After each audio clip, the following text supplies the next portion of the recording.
Voilà, le thème de l'actu décalé de ce matin s'intitule comme suit, l'entraide, avantages et inconvénients. Nous avons commencé par en parler sur ce plateau.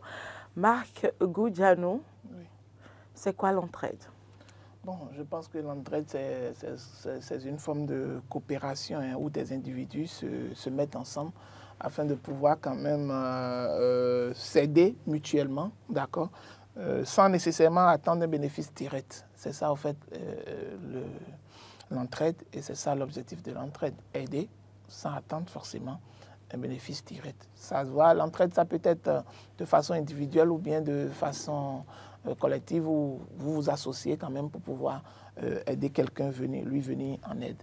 Je pense que ça a beaucoup d'avantages, ça a beaucoup d'avantages plutôt que des inconvénients. Donc, puisque lorsque vous entraidez quelqu'un, ça veut dire qu'en réalité, la personne est dans une difficulté peut-être, d'accord, ou la personne est dans une situation où il n'arrive pas à s'en sortir, où il a des difficultés liées à telle ou telle chose qui l'amène forcément à vous solliciter.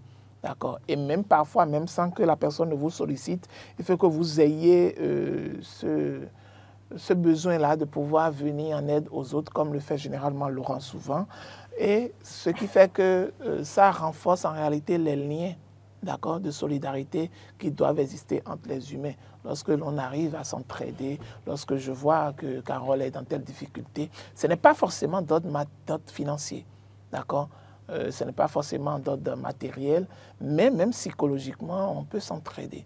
On peut s'entraider, tu peux te venir en aide parce que tu es dans une détresse émotionnelle, je peux t'envoyer vers un psychologue qui va peut-être te prendre en charge. Ou même soutenir, voilà, donner, prodiguer des conseils. Merci, exactement. C'est vrai que nous n'avons pas... Parce que cette affaire de détresse émotionnelle, ça rappelle des choses dans ce pays. Allez-y.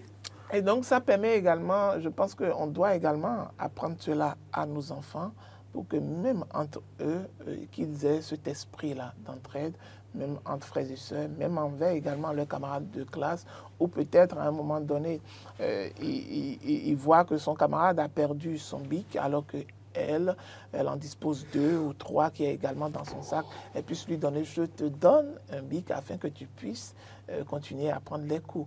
Elle commence par lui prêter d'abord avant de donner. Oui, bon, même déjà prêter, c'est de l'entraide. Parce voilà. qu'elle peut avoir ses bics et ne pas se manifester. Voilà, exactement. Donc, il faut qu'on commence déjà à éduquer également nos enfants depuis le bas âge à cet esprit d'entraide-là.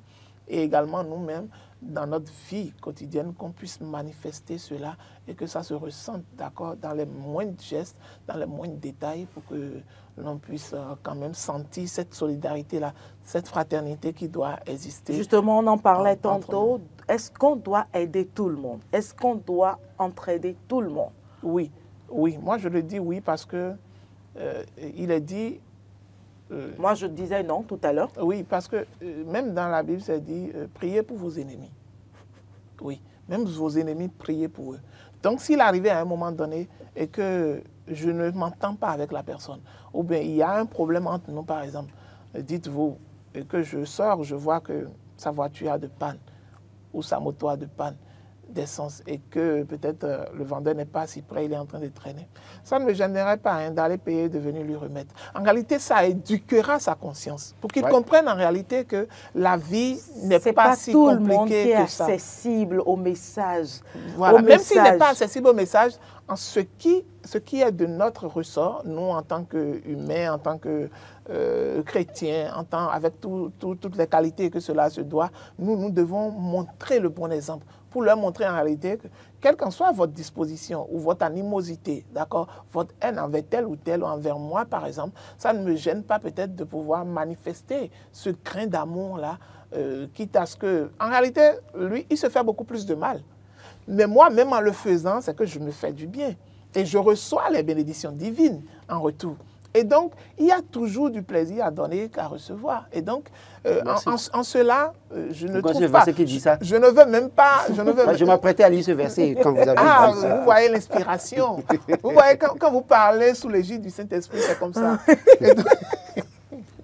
Et donc, ça veut dire que vous en tirez beaucoup plus bénéfice.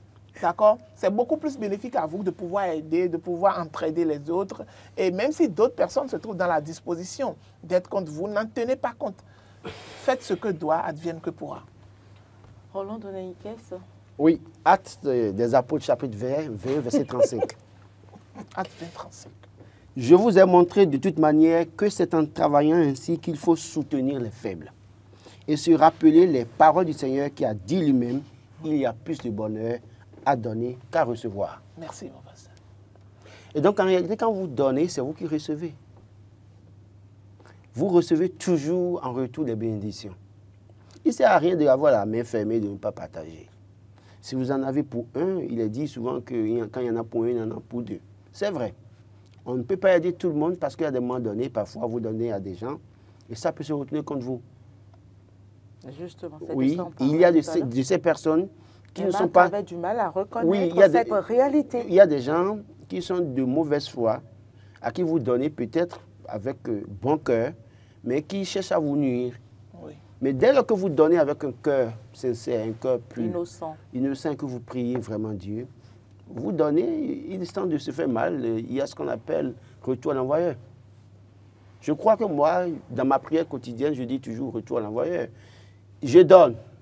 C'est vrai qu'il m'arrive de faire même des sacrifices au-delà. Parfois, je vois des gens en difficulté. Je n'ai pas d'autre choix que de m'arrêter, de faire ce que je dois faire. Ce n'est pas vos jus que vous achetez, que non, vous non, donnez, moi, là. ou des manger que... Moi, vous amusez, vous blaguez, oui. J'enlève vous blaguez. Moi, je ne suis pas dans les trucs de... On va acheter jus avarié et donner aux enfants. Non, je ne parle pas des jus avariés. Vous parlez de vos jus de Je parle de qui Décembre dernier, mois de décembre, j'ai fait une opération de don à titre personnel.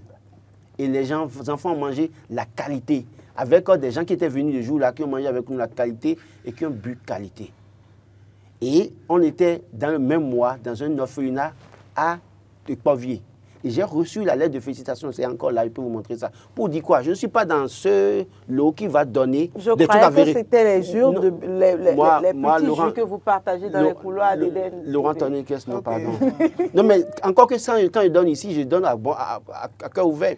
Et personne ne dira que jamais. Il est arrivé, jamais m'oublier ça. Je vais demander, je vais rééditer ça. Parce qu'il m'est arrivé des fois, le matin, en quittant ma maison, quelquefois, quand j'ai dit, mais c'est quoi, Laurent? Tu peux aller au boulot comme ça, les gars qui sont là-bas, je prends du pain, du beurre, je viens en partage, on mange ensemble. Ça, écoutez, il n'y a pas... Mais depuis que moi je suis matin dedans, vous n'avez jamais fait ça. Non, parce que vous, là, vous ne pouvez plus manger du pain. Ce n'est pas bon pour vous. Ce n'est pas bon pour vous. C'est pourquoi j'ai arrêté ça, quoi. Donc, non, pour vous dire véritablement que... Plus sérieusement. Les gens donnent, mais parfois, le cœur pour donner... Il faut vraiment avoir le cœur pour donner. Des gens donnent, mais ils vous donnent ce qui est avarié. Avoir l'esprit d'entraide. Ce qu'on ne veut pas donner, on ne peut plus manger chez soi, c'est ça qu'on veut donner aux voisins. Parce qu'on voit que, de toute façon, on voit que sur la pâte, la nourriture, il y a le poisson et la mouase ici. On parle, oh non, au final, il y a eu revenir dans il y en a bon. Parce que vous ne pouvez plus manger. Ce n'est pas ça de ça qu'on parle. L'entraide, ce n'est pas ça.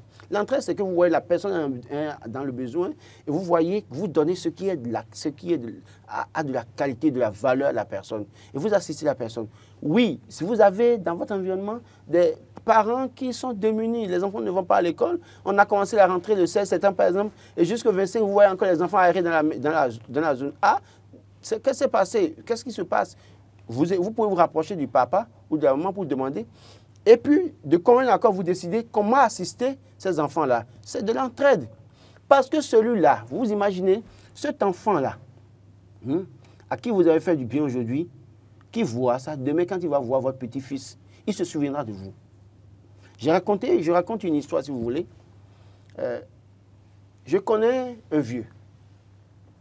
Et il avait un ouvrier qui allait sacrer son champ.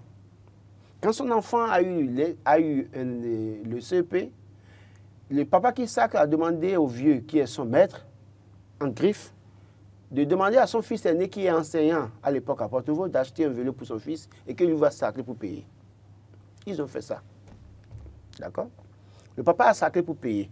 Mais il se fait qu'aujourd'hui, et je vous le dis, ça existe, je ne veux pas, parce que je ne veux pas citer les noms pour frustrer certaines personnes.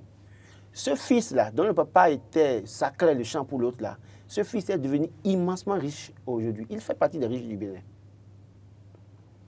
Alors, si hier, on avait donné le vélo et qu'on n'avait pas sa clé, la position, la perception de ce fils-là par rapport aux enfants de ce, en griffe maître de son père hier, serait autre chose. Mais il s'est fait que celui-là, qui est l'enseignant, qui était allé, qui a acheté le vélo pour envoyer à l'époque, est décédé. Et son fils, l'un de ses fils, son second fils, cherchant de l'aide pour aller faire une formation de déclarant en douane, est allé voir celui à qui on a acheté le vélo, qui est devenu riche, pour lui dire qu'il veut, parce qu'il a des bus de transport, il dit, bon, je vais distribuer, vendre des tickets dans votre bus pour avoir de l'argent, pour aller payer ma formation. Et à ce monsieur de dit, mon père a travaillé pour votre grand-père, mais toi, tu ne travailleras pas pour moi. Je te paye l'argent de la formation, je te donne de l'argent par mois pour manger, jusqu'à ce que tu finisses la formation. Mais il a pris soin de lui rappeler l'histoire. Pour vous dire quoi? Dans des situations, nous n'avons pas nécessairement besoin d'attendre quelque chose en retour. Nous n'avons pas besoin de faire travailler les gens avant de les aider. C'est même ça le but de l'entraide. Voilà, si nous avons la possibilité d'aider, aidons. Maintenant, il y a que parfois vous allez aider et parfois vous n'avez pas la reconnaissance. C'est vrai, ça fait partie de la vie.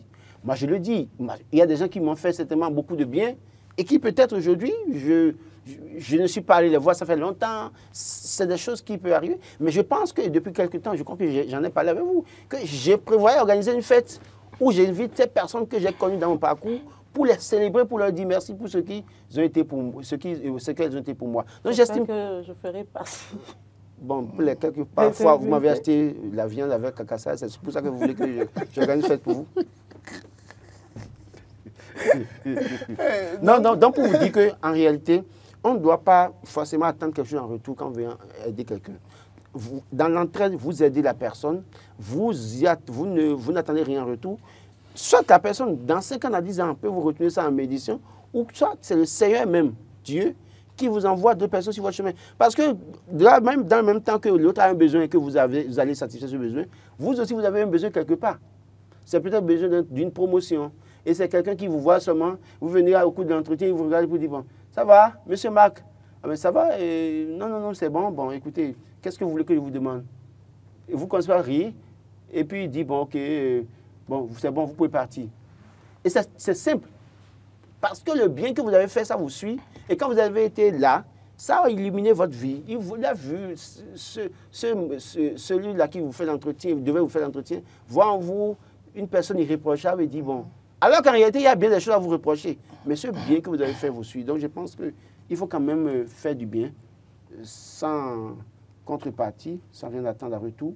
Dieu vous accordera. Il y a plus de bonheur à donner qu'à recevoir. En ce qui concerne les inconvénients. Voilà. C'est vrai que c'est bon qu'il faut être dans cette dynamique de pouvoir aider. Oui. Téléspectateurs en ligne, bonjour. Oui, bonjour le plateau. Bonjour. Oui. J'aimerais ici l'émission. Oui. Allez-y. Oui. À qui avons-nous l'honneur, s'il vous plaît? Oui, c'est professeur Francis de Pézilly. Monsieur Francis, bienvenue. Oui, merci beaucoup, Madame Carole. Monsieur Laurent et Monsieur Marc Ayou, salut. Oui, bonjour. Bonjour, Monsieur Francis. Vous allez beaucoup m'excuser. Juste un apport pour d'abord ma recherche selon moi de votre émission. Allez-y. C'est une petite remarque. Et hier, vous allez m'excuser beaucoup, je ne veux pas appeler du nom, mais il faut voir vos collègues, surtout le monsieur qui était assis à la place de monsieur Marc hier. Je sais pas, si vous avez chronométré le temps de parole pour chaque débatteur, vraiment ce serait bien, puisque je constate que sur le plateau, ces personnes monopolisent la parole et les questions de... Et à descendre à longueur de temps. Monsieur Francis, oui, Madame Carole. Vous avez eu notre numéro. Oui. Je voudrais que vous nous rappeliez à la fin de l'émission pour les remarques et les suggestions. D'accord. Et dans le même temps que vous vous prononciez sur le thème du jour. L'entraide, oui. Et l'entraide est une bonne chose puisque même la Bible aussi l'a martelé. Mais aujourd'hui, de nos jours, vous le faites et puis ça se retourne contre vous des fois. Voilà. Ça se retourne contre vous. Ouais. Le monde dans lequel nous sommes aujourd'hui, vous le faites, ça se retrouve comme vous négativement. Et vous avez d'autres intentions, et ces d'autres intentions vont prêter à l'acte. Ouais. Oui. Donc, c'est un peu ça, je trouve très bon. Mais nous n'allons pas voir, parce que bon, ça se retrouve comme négativement, et ne pas le faire. Si on peut le faire, voilà. Merci à vous, Monsieur Francis. Nous espérons votre coup de fil à la fin de cette émission pour prendre en compte vos suggestions. Merci déjà, et très belle. 9h31. Oui, merci. 9h35 déjà, c'est bon. Merci et bonne journée à vous. Merci beaucoup à M. Francis. Merci à vous, Carole. Je parlais des inconvénients tantôt. Je disais que bien qu'on ait, tel que l'a dit M. Francis, donc, malgré le revers, malgré le côté des coups qu'on peut recevoir à partir de l'entraide que l'on fait, je pense qu'il faut tenir compte d'un certain nombre de choses, d'accord, qui sont très... à un moment donné, je donne juste un exemple, où vous êtes en réalité la personne la mieux visée dans la famille, par exemple. Et que lorsque tout le monde a de problèmes... Téléspectateurs en ligne, bonjour. Oui, bonjour Madame Carole, bonjour le plateau. Bonjour, à qui avons-nous l'honneur? Ici c'est Monsieur Jean-Xavier. Monsieur Jean. Monsieur Jean, bienvenue. Oui. Et je voulais que, bon, pour cette émission-là, je voulais que vous me donniez aussi un conseil. Parce que par rapport aux propos, j'ai vécu un cas qui m'a fait, quand le monsieur Roland est en train de parler d'un élève à qui, bon, par exemple, un élève à qui a commencé l'école et puis, justement, il est resté à la maison, doit demander quoi. J'ai un souci parce que quand il a commencé par dire ça, quelque chose a commencé par me toucher. C'est une situation que je voulais que vous me conseilliez un peu. Oui. Et c'est que je suis quelque part là que bon, j'ai un voisin, que j'ai un problème de courant. Donc le voisin avait un compteur à 4 et que comme j'ai ce problème, il m'a dit de venir monter sur la ligne. Mais je ne vais pas payer la caution. Mais depuis quand je suis monté sur la ligne, bon, ça fait à peu près moins d'un an environ.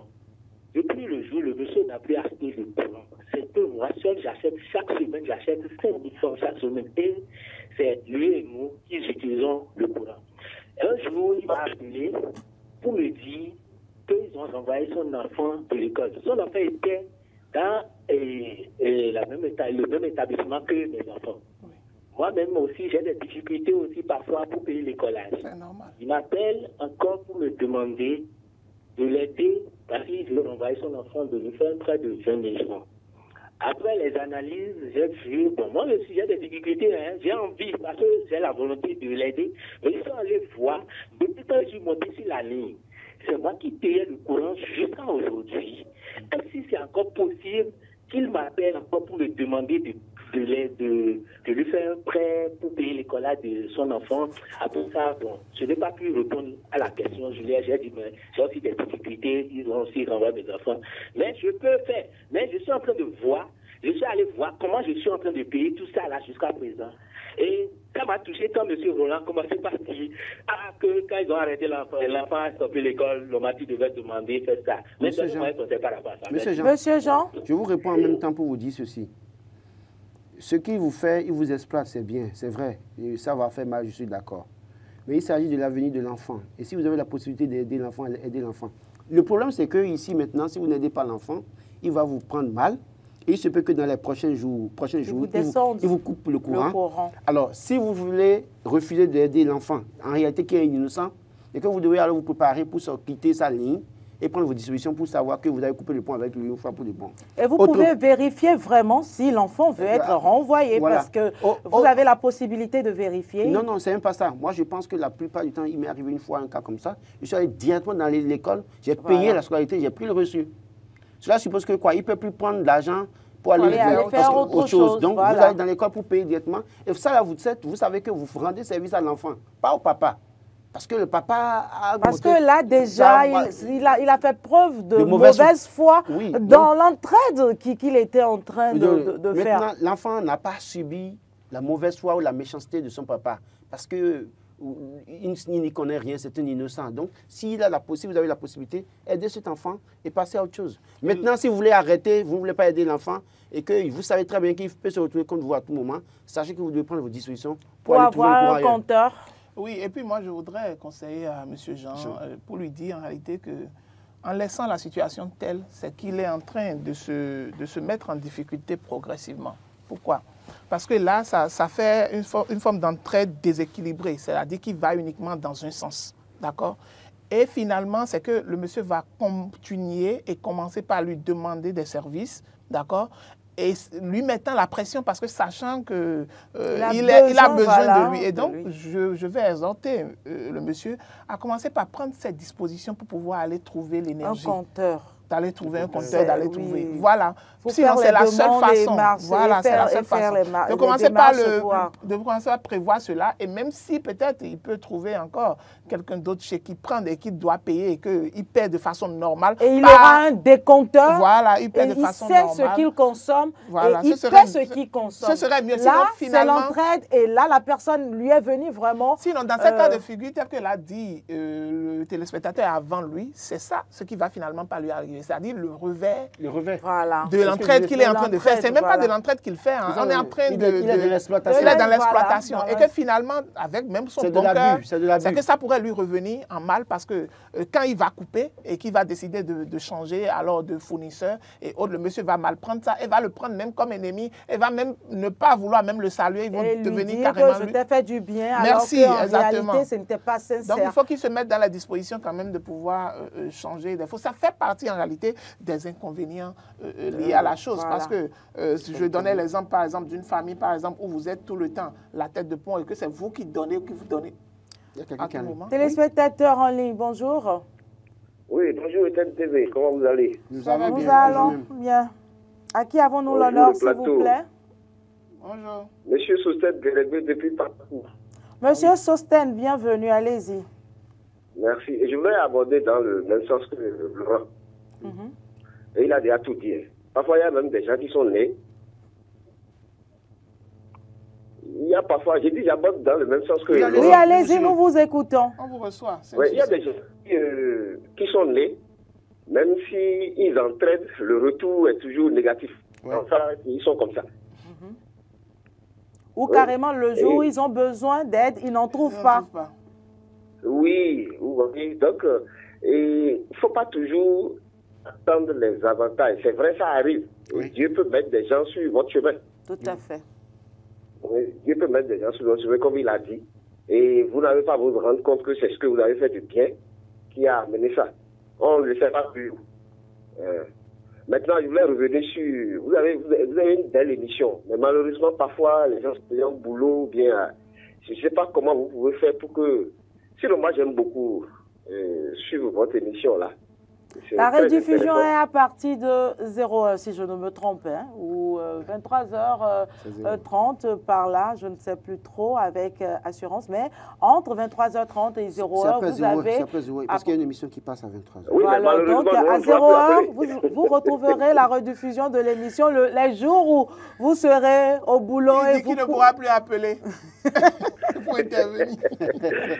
Oui, bon, je vais profiter pour saluer Doncla Babalo. Okay. Le directeur général. Oui, quand nous avons des soucis d'IDTV, rapidement je l'appelle. D'accord. Donc je vous encourage à continuer dans la même lancée. Merci à vous. Direct, comme vous pouvez suivre sur YouTube également, vous pouvez suivre sur Facebook. Voilà, où que vous sur soyez, nos vous pouvez suivre en plateformes direct numériques également. Vous pouvez suivre sur Facebook en direct tous les matins. Et vous pourrez appeler.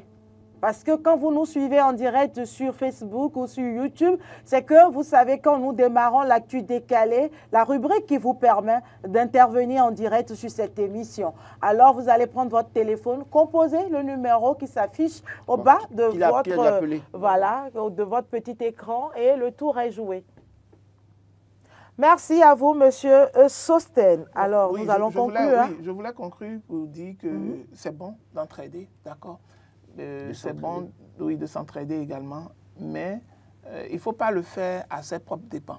Parce qu'à un moment donné, il arrive que les gens vous demandent tellement de l'aide jusqu'à ce que vous vous oubliez même vous-même. Voilà. Ou parfois même vous vous videz de toutes vos ressources, j'en connais. Ou parfois c'est eux qui sont peut-être tête de pont de leur famille, où les demandes viennent de toutes parts, il est là à tout faire, mais finalement... Il se rend compte, il se rend compte en réalité, il ne fait que servir toute la famille et que lui-même, il laisse sa famille de côté, il laisse ses enfants de côté.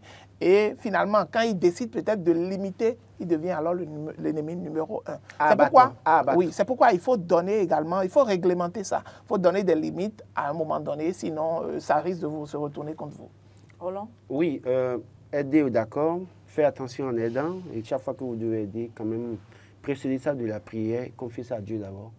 Parce que les gens ne sont pas de... Non, c'est maintenant, je viens de m'en rappeler. Vous savez, j'étais sous la douche en m'apprêtant à venir à l'émission quand un ami m'a appelé depuis le Ghana parce qu'il était débordé par les problèmes de la famille où on l'appelait tout le temps. Et c'est la femme de son frère qui était transportée en urgence ce matin depuis 1 heure. Et il a vidé tout ce qu'il avait et il m'appelait et dit « Fofo, je suis dépassé ». Non, je crois qu'il faut aider. Moi, je l'ai dit, je conclue en disant qu'il faut aider. Mais il faut toujours préciser ça. Au-delà de ses capacités. Pas au-delà de ses capacités. Et il ne faut pas aider au point d'oublier ses enfants parce qu'il y a des gens qui ont fait cette erreur. Vous avez aidé les enfants d'autrui, les neveux, les cousins, et puis vous avez oublié vos enfants. Ceux-là sont des rocades de Dieu, mais qui ne peuvent pas aider, vos enfants. Voilà. Donc, du coup, il faut quand même tout planifier, faire en fonction de ses moyens. Mais quand vous voulez donner quelque chose à quelqu'un, toujours précéder de la prière et parfois demander à Dieu si ce que veut faire là, c'est bon. Nous sommes à la fin de cette émission. Je vais le rappeler après l'émission. Allez-y. Merci de nous avoir suivis partout où vous êtes actuellement. Matin d'Eden s'achève ainsi. Retrouvez Maury à Noagua demain, même chaîne, même heure. Quant à moi, je vous reviens jeudi avec le même plaisir.